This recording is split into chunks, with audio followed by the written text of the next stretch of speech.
안녕하십니까. 요즘에 돈 버는 부동산 시간입니다. 봄인 것 같습니다. 시간은 흐르니까요. 우리 시청자 여러분 한 주 건강하셨죠?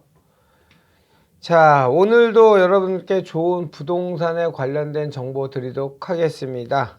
오늘 주제는 비정상의 정상화라는 주제로 여러분들께 지식, 통찰력 나눠드리도록 하겠습니다. 바로 그 일을 해주실 분입니다. 여러분들께 부동산 통찰력을 주실 분입니다. 주식회사 도시아공간 곽창석 대표님 나오셨습니다. 안녕하십니까? 네, 안녕하십니까? 네. 예.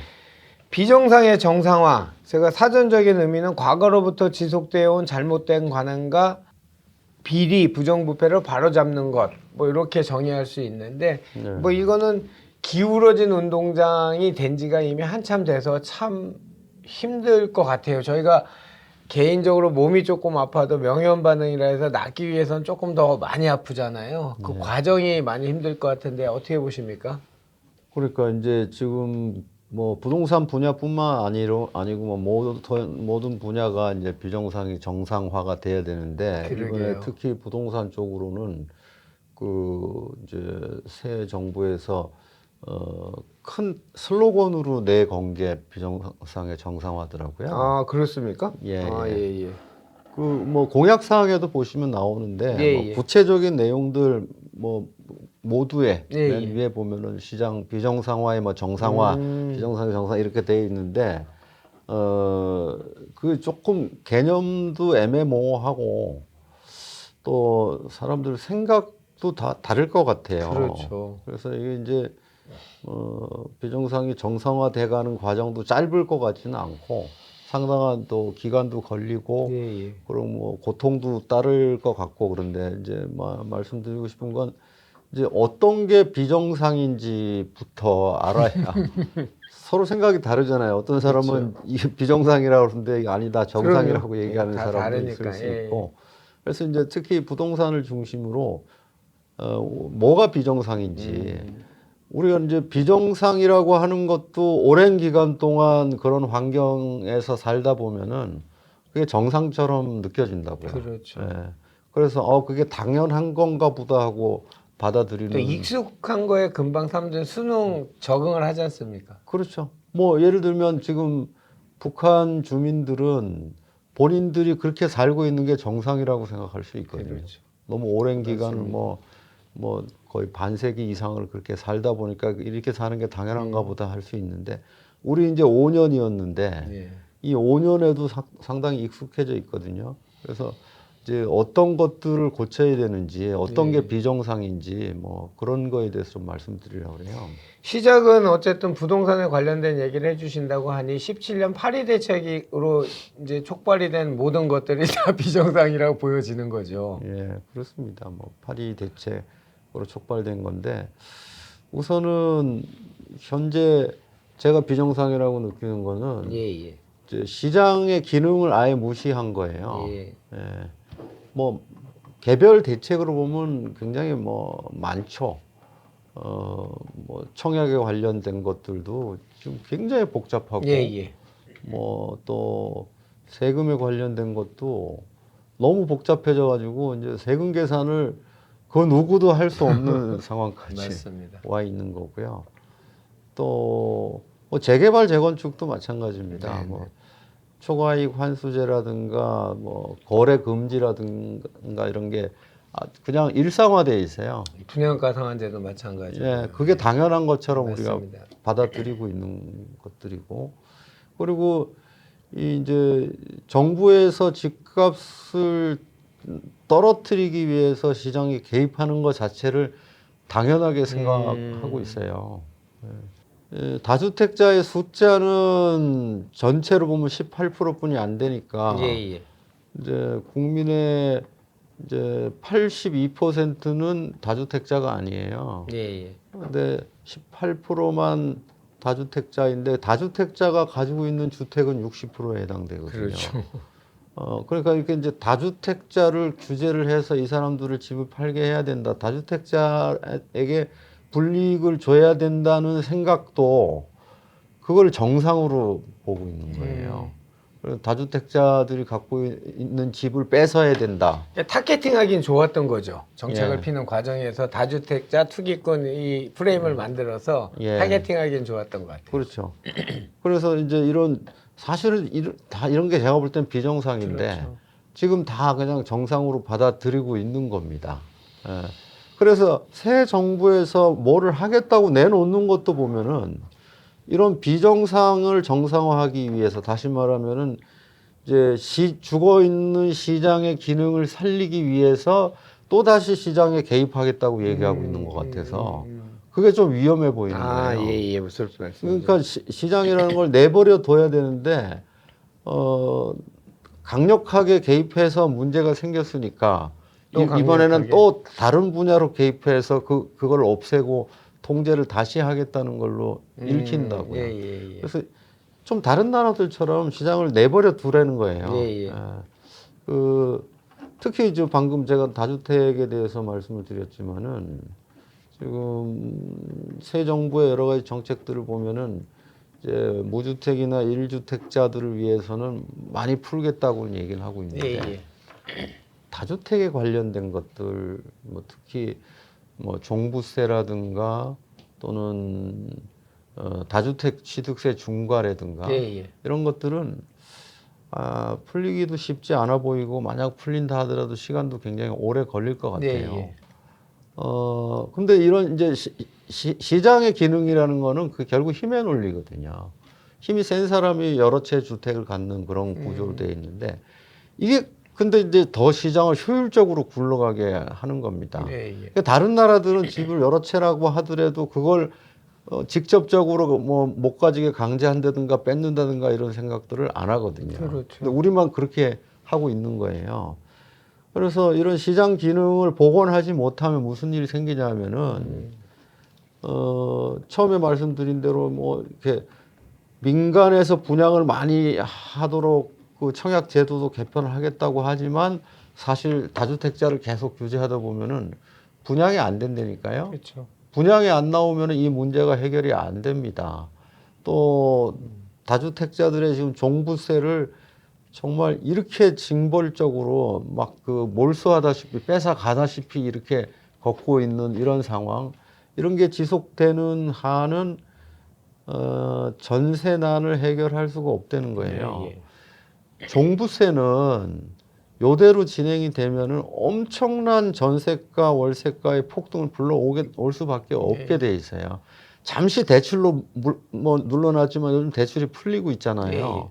이게 풀리기 시작하면 어디서부터 문제가 생기냐면 임대시장부터 문제가 생기는 거예요. 그래서 이 시장 기능을 살리는 이게 이제 정상화의 첫 번째 길인데 과연 그걸 이제 새 정부에서 어디까지를 정상으로 볼 건지 이게 제 느낌이지만은 그래도 규제를 하고 다주택자들은 올가매는 게 정상이라고 판단할 가능성이 높아 보여서 새 정부에서도요? 새 정부에서도 저는 그게 왜냐하면 그렇게 하는 게 훨씬 편하거든요. 다주택자는 소수이니까 종부세를 내는 사람은 소수이니까 그런 사람들은 타겟팅해서 뭐 표가 몇 개 안 되는 거니까 계속 그러니까 말하자면 부동산 정책을 정치적으로 판단하면 너무나 쉬워요. 정치하는 사람들 입장에서는 그게 편한 거예요. 그렇죠. 표가 많이 나오는 쪽에 전념하면 되니까요. 그렇죠. 그래서 자꾸 부동산을 정치적으로 해석하지 말라고 그렇게 말씀드리는 거 지난 5년간 말씀을 드렸던 건데 그래서 제가 문제의식을 한 번 더 드리려고 하는 거고요. 두 번째는 뭐 이제 세금이 비정상인 것 같아요. 세금이 너무 셉니다. 세도 이거는 종부세 같은 경우에는 그냥 뺏어가는 수준이잖아요. 그냥 집을 두 채 갖고 있다는 이유 것 때문에 거의 뭐 1억 원 안팎의 세금을 매년 내라는 거예요. 그 도저히 감당이 안 됩니다. 그러면 팔면 될 거 아니냐. 그게 뭐 내가 막 팔려고 마음만 먹어서 팔리는 겁니까? 그렇죠. 이미 내가 그걸 통해서 뭐 전세를 주고 있다든가 하면은 내 계획에 의해서 내 삶이 거기 다 녹아 있는 건데 그렇죠. 그러면 그걸 팔아서 양도세 내고 나면은 내 손에 아무것도 잡히는 게 없는데 그냥 재산을 던져라. 5년간 강요했잖아요. 예. 안 뺏겼잖아요. 예. 근데 앞으로는 그게 이제 끝난 게 아니에요. 이제 앞으로 재앙으로 다가오는 거예요. 이 종부세를 멈출 가능성이 별로 없어 보여요, 지금은. 왜냐하면 법률이 개정돼야 되는데 법률 개정 가능성이 없잖아요. 예. 이게 이제 앞으로 5년, 이 새 정부의 집권 기간 5년 동안에는 엄청난 전월세 상승으로 나타날 거라는 거예요. 그래서 이게 세금을 완화시켜 줘야 됩니다. 뭐 부동산에 관련된 세금이 보면은 뭐 증여세라든가 뭐 또 상속세라든가 이런 것도 너무나 세서 상속 같은 경우에는 상속이 되는 경우에 그냥 결국 상속세를 내기 위해서 재산을 다 처분해야 되는 그런 상황. 부동산을 뛰어넘어서 보면은 기업의 가업 승계가 안 되잖아요. 포기하게 사업을 포기할 50% 이상, 막 예. 60% 가까이 세금을 매기다 보니까 그렇습니다. 이렇게 되면 국가의 경쟁력이 사라집니다. 돈 있는 사람 한국 떠날 수밖에 없어요. 그렇죠. 이 이제 부동산 관련 세금부터 출발해서 다른 세금들도 낮춰야 돼요. 왜 취득세를 13.4%까지 물려야 되는지에 대해서 설명을 할 수가 없어요. 도대체 이 지자체를 먹여 살리기 위해서 뭐 취득세를 13.4% 매긴다. 이거는 논리적으로 말이 안 되잖아요. 그냥 배가 아프기 때문에 세금을 많이 걷어야 된다. 이거 말고는 설명할 수 있는 방법이 없어요. 이거는 뭐 징벌적인 세금을 뛰어넘는 폭압적인 살인적인 세금이거든요. 이게 지금 비정상인데 그냥 다 입 닫고 있는 거예요.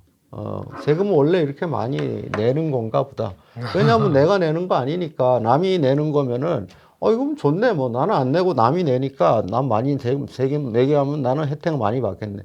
이런 이기적인 발상으로 하면 국가 이 경제가 발전할 수가 없어요. 이게 비정상인데 아무도 얘기를 안 해요. 그냥 그렇게 뭐 소수한테 뜯어내는 거 이게 뭐 속된 말로 삥 뜯는 거 아니에요. 그렇죠. 그런 거 해도 괜찮다고 생각하고 있는 이렇게 돼서는 국가 경제가 발전할 수가 없는 상황이다. 예. 이 말씀을 드리고 싶고 세 번째는 통계를 말씀드리고 싶어요. 아, 통계. 지금 통계가 비정상이에요. 그렇죠. 지금 이제 부동산에 우리가 국가 통계로 쓰고 있는 게 한국 부동산원 네. 통계잖아요. 전신 한국감정원이죠. 네, 전신이죠. 예. 근데 이제 이 정부가 들어선 이후에 지난 한 5년 동안에 한국 부동산원 감정원 시절부터 통계를 쭉 보면은 다른 통계들하고 너무 차이가 많이 나죠. 네. 우리가 그 전에 국가 통계로 쓰던 게 이제 국민은행 KB 통계였었는데 예. 뭐 심할 때는 막 그 통계가 10배씩 차이 났습니다. 뭐 5배 차이 난 경우도 많이 있었고. 오죽하면 여당 의원까지 그런 괴리가 너무 크다라고 지적할 정도니 자기들 편끼리도. 그리고 한국 부동산 통계는 너무 또 말도 안 되는 게 주간 단위로 통계를 발표하는데 주간 단위 통계를 합쳐 보면 그게 월간 통계가 나와야 그렇죠. 되잖아요. 근데 주간 통계를 합친 게 월간 통계하고 5배, 10배씩 차이가 나요. 또 월간 통계를 합친 게 연간 통계하고 또 몇 배씩 차이가 나요. 이렇게 5년이 지나온 거예요. 아이고. 근데 이제 부동산 관련된 통계뿐만이 아니고 현 정부의 5년 동안에 통계들이 너무 많이 왜곡이 된 것 같아요. 이거 바로 잡지 않으면요. 통계라는 사실을 기반으로 해서 여론이 형성되잖아요. 그러면 여론 자체가 제대로 형성될 수가 없어요. 통계가 사기를 치면은 국민들은 그 사기에 당할 수뿐이 없는 거예요. 이 비정상적인 통계라든가 여론이라든가 이 또 지금 언론도 상당히 저는 비정상이라고 봐요. 비정상이죠. 예, 뭐 통계와 더불어서 보면은 언론도 계속 정부의 통계를 받는 거예요. 그 자발적인 통제를 받는 이면에는 분명히 돈이 관련돼 있을 겁니다. 근데 우리가 증거가 없으니까 자세한 얘기는 할 수는 없지만은 이런 어쨌든 이 통계의 사실 이런 거에 관련된 것들은 지금 비정상을 정상으로 바로 잡아야 된다. 이 말씀을 꼭 드리고 싶습니다. 자, 우리 새 정부 들어서는 부동산 TF팀 위원님들, 우리 곽창석 대표님과 제가 찍은 영상 혹시 보시게 된다면 꼭 염두에 둬주시고, 그렇다고 시장에 개입을 하셔서 하는 걸 원하지 않고 시장이 잘 돌아갈 수 있게 가드만 해주시고 디펜스만 해주시고 울타리만 쳐주시면 그 안에서 시장이란 그 유기체는 자기들끼리 질서도 잡히고 할 것 같습니다. 그렇게 꼭 기억해 주셨으면 좋겠습니다. 뭐 곽창석 대표님 뭐 더 오늘 상당히 많이 흥분하셨던데 혹시 딴 얘기 하실 거 있으세요? 아니요, 없습니다. 예. 알겠습니다. 자, 오늘 주제 비정상의 정상화라는 주제 이야기 나눠봤고요. 오늘도 저에게 통렬한 인사이트를 주신 분은 주식회사 도시아공간 곽창석 대표님이셨습니다. 감사했습니다.